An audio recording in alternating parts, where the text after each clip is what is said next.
സംസ്ഥാനത്ത് നിന്ന് തീവ്ര മഴ മുന്നറിയിപ്പ് വരികയാണ്. ജാഗ്രത വേണം. 2 ജില്ലകളിൽ ഓറഞ്ച് അലർട്ടും 6 ജില്ലകളിൽ യെല്ലോ അലർട്ടും പ്രഖ്യാപിച്ചിട്ടുണ്ട്. വിശദമായി നമുക്ക് ഈ കാലാവസ്ഥ അപ്ഡേറ്റ് നോക്കാം. ജിബിൻ ജെവിയാണ് ചേരുന്നത്. ജിബിൻ, എന്തൊക്കെ മുന്നറിയിപ്പുകൾ പ്രത്യേകമായി വരുന്നുണ്ട്? ഏതൊക്കെ ജില്ലകളിൽ തീവ്ര മഴയ്ക്ക് സാധ്യതയുണ്ട്? പ്രജീഷ്, കേന്ദ്ര കാലാവസ്ഥ നിരീക്ഷണ വകുപ്പിന്റെ മുന്നറിയിപ്പ് പ്രകാരം സംസ്ഥാനത്ത് 8 ജില്ലകൾക്കാണ് ഇപ്പോൾ മഴ മുന്നറിയിപ്പ് നൽകിയിട്ടുള്ളത്. ഇതിൽ പാലക്കാട്, മലപ്പുറം ജില്ലകൾക്ക് തീവ്ര മഴ മുന്നറിയിപ്പാണ് നൽകിയിട്ടുള്ളത്. അതായത് ഓറഞ്ച് അലർട്ടാണ് നൽകിയിട്ടുള്ളത്. തിരുവനന്തപുരം, പത്തനംതിട്ട, വയനാട് ഉൾപ്പെടെയുള്ള 6 ജില്ലകൾക്കാണ് യെല്ലോ അലർട്ട് നൽകിയിട്ടുള്ളത്. പാലക്കാടും മലപ്പുറത്തും ഓറഞ്ച് അലർട്ടാണ്.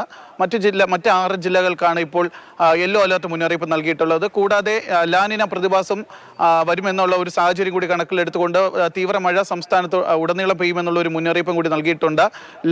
ലാനിന പ്രതിഭാസം എന്ന് പറയുമ്പോൾ വളരെ കുറഞ്ഞ സമയം കൊണ്ട് അതിവേഗ മഴ ലഭിക്കുന്ന ഒരു പ്രതിഭാസമാണ് ലാനിന പ്രതിഭാസം. അതുകൊണ്ട് തന്നെ ജനങ്ങളും അതുപോലെ തന്നെ സർക്കാർ സംവിധാനങ്ങളും ഒക്കെ തന്നെ ജാഗ്രത പുലർത്തണമെന്നും പറഞ്ഞിട്ടുണ്ട്.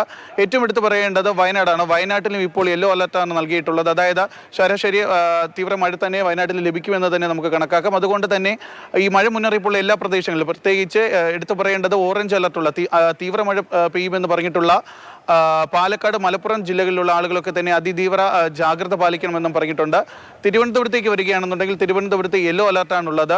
അതുകൊണ്ട് തന്നെ തിരുവനന്തപുരത്തും ഇന്ന് വൈകുന്നേരത്തോടു കൂടി മഴ പെയ്യുന്നത് തന്നെയാണ് നമുക്ക് മനസ്സിലാക്കാൻ സാധിക്കുന്നത്. പക്ഷേ തിരുവനന്തപുരത്ത് നിലവിൽ യാതൊരുവിധ ടൂറിസം കേന്ദ്രങ്ങളിലേക്ക് ഒന്നും തന്നെ നിലവിൽ യാതൊരുവിധ വിലക്കും ഏർപ്പെടുത്തിയിട്ടില്ല. പക്ഷേ തെക്കൻ കേരളത്തിലും അതുപോലെ തന്നെ ലക്ഷദ്വീപ് തീരങ്ങളിലേക്കൊക്കെ തന്നെ മത്സ്യബന്ധനത്തിന് പോകുന്നവർക്ക് വിലക്ക് ഏർപ്പെടുത്തിയിട്ടുണ്ട്.